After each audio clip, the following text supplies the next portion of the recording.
Good evening. This is Joe Burgess, candidate for Leon County Schools Superintendent, and welcome back to another Rebuilding Bridges with Burgess. First of all, I want to wish everyone out there who celebrates Easter, happy Easter. Hopefully you had a chance to enjoy your families and, just taking each other's company. So our topic today was about just communications between the district, between the school, between teachers and parents and community members and even students. So let's get into it. I got a few wrinkles to throw on at the end, and we'll let you get on about your day. And make sure, don't forget to make sure you share this video as much as you can. I really appreciate that. So let's start off with district communications to parents and community.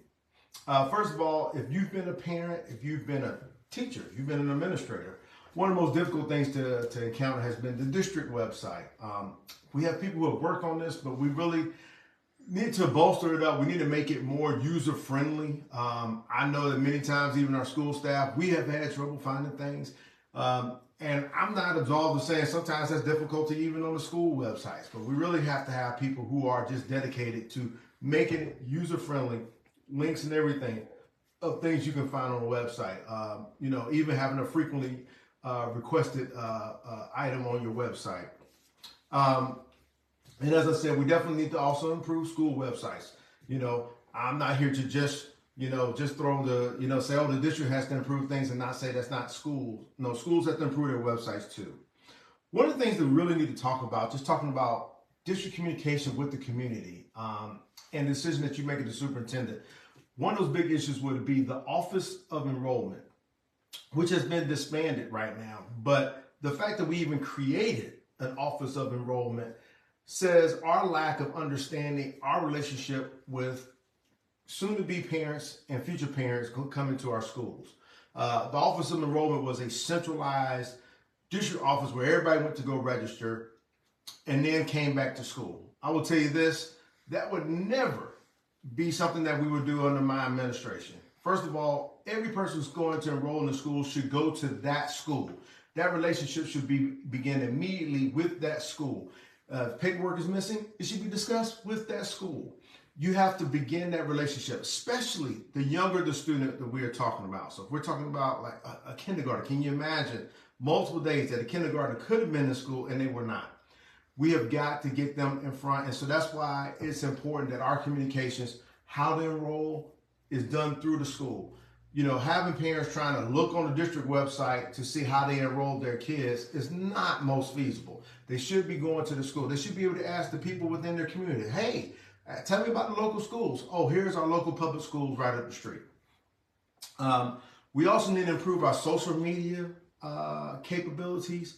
First of all, social media, whether you have Facebook, Instagram, whether you have Twitter, which now is known as X, anything else should be focused on the students, the staff, and really the community.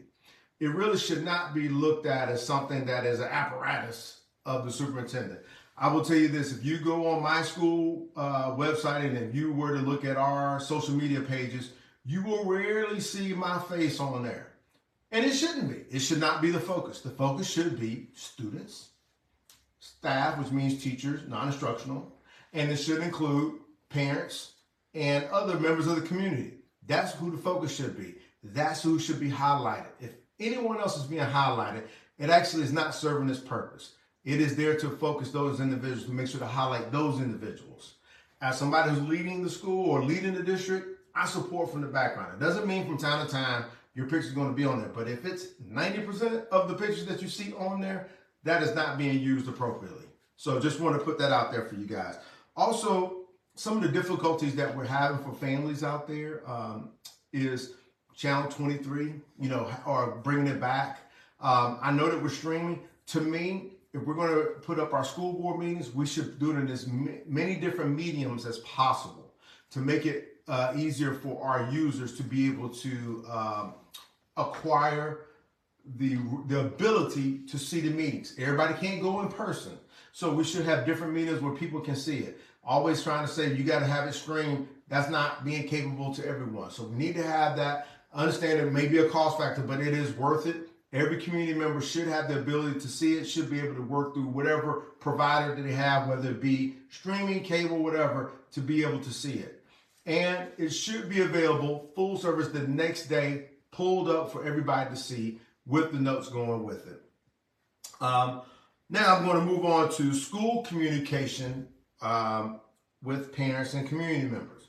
So schools have something which is pretty powerful, something called Listserv. And Listserv is where you have a email bank of, it's a bank of emails from parents, grandparents, community members, anybody who is interested in the school, things going on at the school, and they can find information that we send out that goes to them. And so Listserv is very powerful. It tells about changes in schedules. It talks about information about going to college. It talks about new enrollment, especially if you're talking about elementary, like we're trying to get kindergarten, trying to get kids in pre-K. Like, it's really important getting your message out. Now, right now, a decision has been made that Listserv is going to go away and be replaced using Focus. And where Focus emails through the Focus system, so that'll be just parents, and that's if parents have kept up their email address inside of Focus, will receive the emails. Well, that's great, but we also have to realize many of our families, many of our community members, they're relying upon us to talk to them. I'll just give you a simple example. Many times we've had to adjust our schedule just for, like, especially when you get to the month of May and we're doing testing, right? And so when my kids are going out at a different time, business owners are dependent on us to alert them. Like, I don't have time to go to each business and post up on their door to say, hey, we're doing a different schedule tomorrow. So Listserv has that great importance of talking to them. But also, there's just things where, like, information going on about the things that happen at school. We want even our community members to know that we are handling things up here. We're not only accountable to parents, we're accountable to every member who lives in the community. They pay taxes, we owe them accountability. They're part of our funding resources. The reasons why we would want to pull back Listserv, I really don't understand. I mean, there's an argument, but I'm going to make the argument that we should always have full transparency. We should be willing to talk to you, talk to those who don't have kids at school. We should be talking to those who potentially won't have kids go to the school. I've had parents who have gone to private school who come into public school. First thing I tell them is, get on our Listserv so you can find out the information going on at our school. Can you imagine the families that are trying to come into the school? They have nothing. What are they going to do? They're going to ask a family, say, hey, can you email me what you were emailed? So we have a way for them to join the Listserv so they can receive the communications. The important information that we have, anybody should know.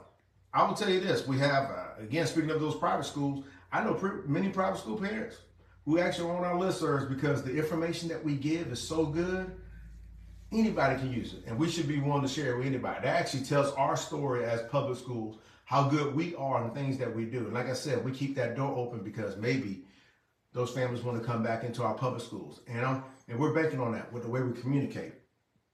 So also with the school and communication to the parents and community, you want things like Remind, and you want to make sure that your social media is up to date. And that's something that as a leader, I've got to make sure the schools do. They got things up to date. We're making sure we are promoting our students, promoting our community, doing those things to make sure that we tell a great story about that. But also, if something bad happens, we also have to talk about it. That could be everything from, something bad happened at school to someone has passed. We just need that to make sure we're communicating with our community. Now, when it comes to, our teachers and communicating with parents and parents communicating with teachers, we want to talk about things like email etiquette. It's really something that we really need to discuss. Everything from the way that we say things, because email communication is really cold. It's really cold. It's hard to understand it. You want to be careful of using bold, italics, using a color like red. I mean, those things kind of say screaming, even though you may not mean that, but that's the way it comes off to the person reading it, right? So those are things we need to talk about and need to talk to each other. Also, between, whether it be teacher sending something to a parent, parents sending something to a teacher, we all need to give a grace period. In the secondary schools of 2 to 3 days. Now, if you're an elementary teacher, we're kind of expecting you to respond of the day because of the amount of students that you have. But the secondary teachers, We give you usually a grace period of 2 to 3 days, but you do need to respond. Outside of that, with all the things you got going on, you should have the chance to respond. Even if you just said received, I've got it. It's giving the parents some kind of notification that they know that you know what's happening with them or the question that they have, and that you're looking into it, because that's the biggest thing. Now this one, talking to teachers and just listening to parents, one of the things we really need to work on, and I really need the teachers to help me come up with this solution, is we really need a unified platforms of how we have our information online for parents to receive. We always talk about it's kind of difficult for students to go into the different classes and have different ways that they retrieve information.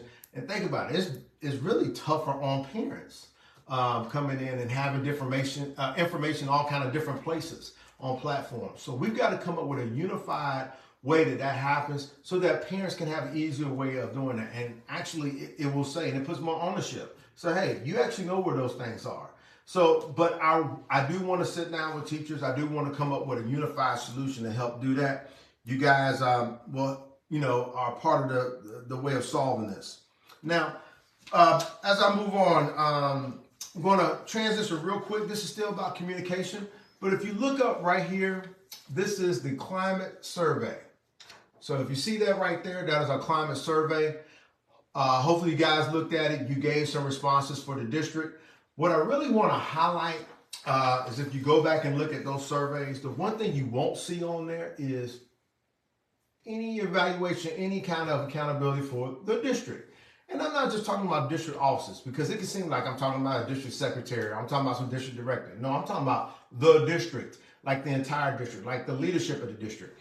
If I'm going to put out surveys that are going to make everyone at every school accountable, then I need to do that for every district office, which includes myself. That's total quality management. Everybody needs to see that. Everybody needs to know that you are making yourself just as accountable as you're making every other employee. Right now, all the accountability is with school level, site level employees, but not everyone else. Also, something else I want to point out that I've had a number of parents mention to me. I know they've gone on some other, the current superintendent onto his campaign website where he's giving credit about anonymous alerts. So today I want to dispel a myth here, and I just want to show you guys a few things.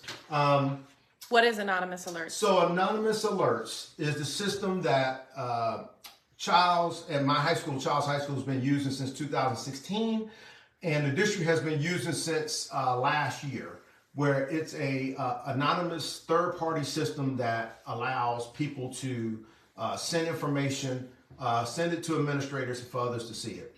I will tell you through a lot of advocacy, I finally got the district to move on to it. When we had our press conference, the superintendent made the statement that we have been in an 8-year pilot with anonymous alerts. Now, I will tell you, I don't know how we could do a pilot for him. And if you look at the highlighted date, it was July 21st of 2016 when the current superintendent was actually running for office. So how can we be doing a pilot at that time? It was something that the school initiative we took on because it was something that we felt like would be a great resource for our students. We had mental health issues and so forth that were going on, and we wanted students to be able to talk to us.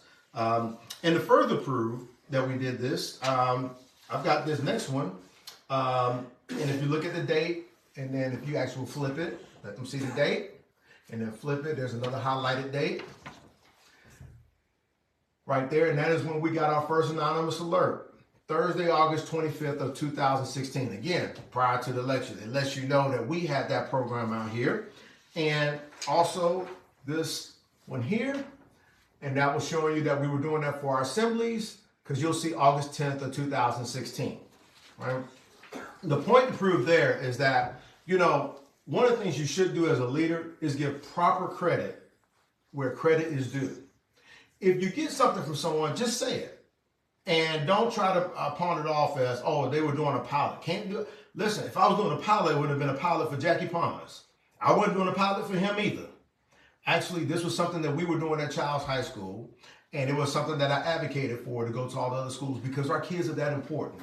And anybody who knows who's working on that system, we were working on that system 24 hours a day before safety and security even got involved with it. Why? Because we care that much about our school kids. So, and just pointing that out, willing to look at it, I can show you plenty of evidence on it. You can talk to the members of our community. They can tell you about anonymous alerts.